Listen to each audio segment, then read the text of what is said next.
I knew it would have to come down someday.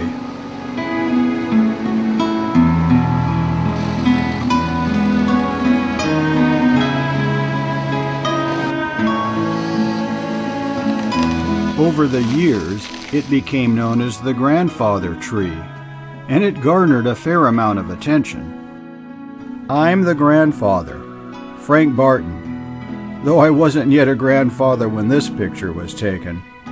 Yeah, I remember digging the hole to plant the tree, and about 200 others, shortly after I purchased the property in 1912.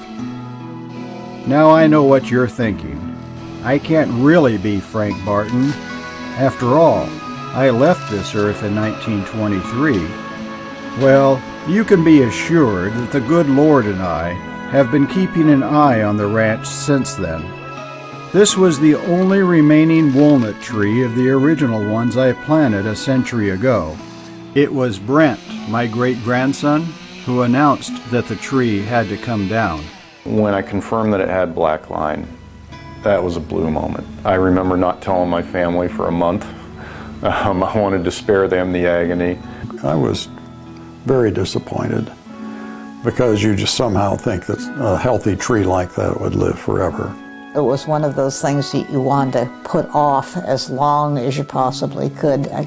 Couldn't it possibly make it until the Centennial? It was a sad day, a very sad day when we started talking about bringing the tree down. But when Brent announced to us that the tree had black line and that we would get through one more harvest and that in the winter of 2012 the tree would have to come down, and it was just a long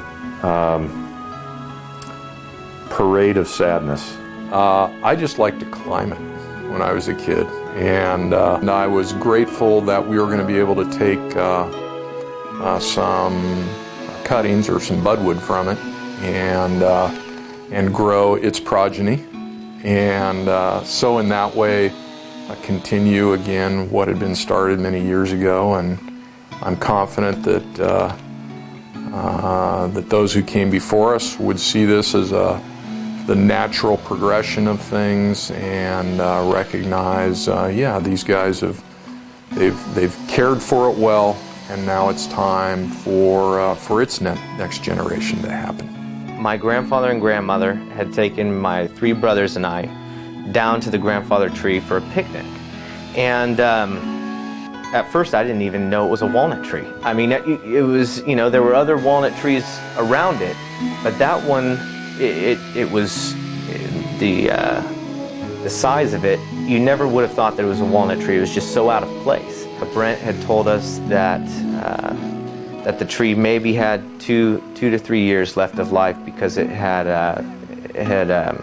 black line disease, and so it was at that point in time where, you know, not a sound was uttered in the room. It was a pretty hard moment for a lot of people, especially given the importance of it. I mean, it has become a symbol of Barton Ranch amongst the family. You know, when that tree came down, it was a hard day. But I think we've done the tree justice. I think we've honored it, and we've honored the memory of my grandfather by the way we've taken it down, using a really expert wood craftsman to direct the takedown, and a number of the rounds out of that trunk have been saved and are in his warehouse in Modesto, and they will, through the growth rings, depict the history of the ranch.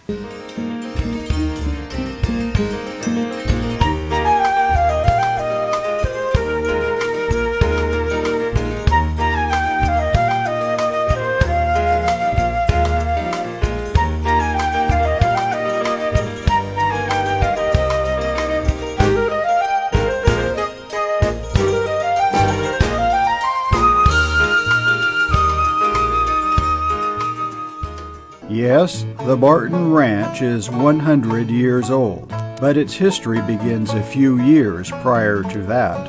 I was born, educated, married, and began to raise a family while working as a country doctor in Illinois before I moved the family to Arkansas in 1905.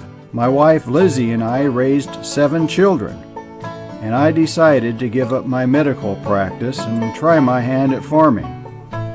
So in 1910, I hopped on a train and headed west in search of the land. I went through Oklahoma and Texas, but I did not find anything until I got to California. And there I found the garden spot of the world. I went to Modesto and found a good town with all kinds of fruit growing and doing well, but land prices were out of sight.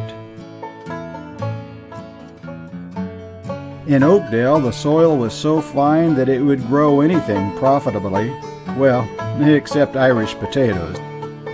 Next, I went to Farmington and stopped at a little store, but found that there was no prospect of irrigation, no society, and nothing to recommend it except the rich soil. It's kind of ironic that the Barton Ranch now includes property in Farmington. The thing that changed the land dramatically was irrigation. The same soil that could no longer produce a profitable crop of grain, when irrigated and planted to fruit trees or alfalfa, yielded astonishing returns. He was captivated by what he saw. I don't think he could resist the urge to come to California, so he went back and convinced my grandmother that she and my grandfather should pull up stakes and bring their family here. I moved my family to Oakdale in 1910, and in 1912 crossed the Stanislaus River on the Burneyville Ferry from Riverbank, site of the Jacob Myers Park today. There I purchased a 130-acre dairy that included 45 cows, 1 bull, 20 pigs, 3 sows, 15 heifers, 6 calves, 178 tons of hay, and a cream separator. The property became known as the Home Ranch. It was tough work, and I have to admit I made it tougher in my failed attempt to grow walnuts. Here you can see alfalfa being harvested between the first 200 walnut trees that I planted. But the alfalfa robbed all the moisture from the soil and caused nearly all of the walnut trees to die. All but 7 of the walnut trees died. And it shows the inexperience that my grandfather had in this type of agriculture, but also reflects his entrepreneurial spirit. Of those 7 trees, the sole survivor was what we call the grandfather tree. I was determined to change the emphasis from dairy to growing trees.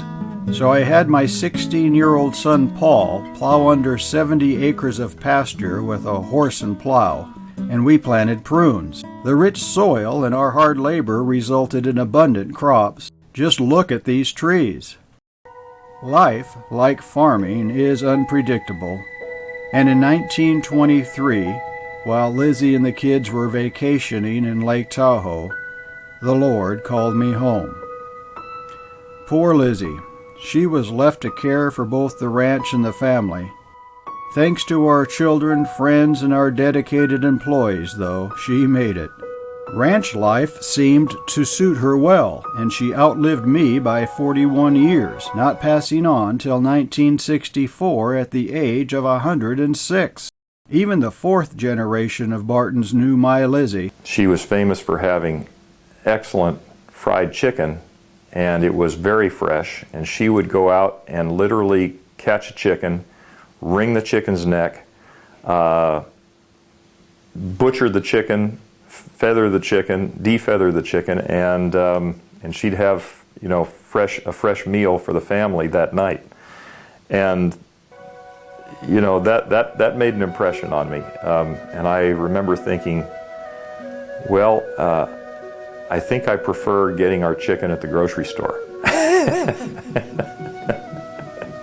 She was just a dear, wonderful person, and she was the history of the Barton Ranch as far as I was concerned. She was a sugar cookie maker and always had vast amounts of sugar cookies for anybody who happened to stop by. She would give them sugar cookies. She sewed on a treadle machine by the hours, making things mainly, well, always in her older years, to give away to the missionaries and to be sent overseas. She read her Bible daily, was a wonderful, wonderful spokesman for the Lord. I think my grandmother was an important person in maintaining the relations of the Barton family. There are so many Barton family gatherings that I can look back on as a youngster in which I got acquainted with my aunts and my uncles and my cousins. And we had cousins that would come out, the Olsen brothers, every summer and spend several weeks here living in my grandmother's house. My parents' house was right across the driveway. And we got into all kinds of mischief. So she played a very important role spiritually in our lives as well because of her deep Christian faith, and was just a wonderful influence for our family.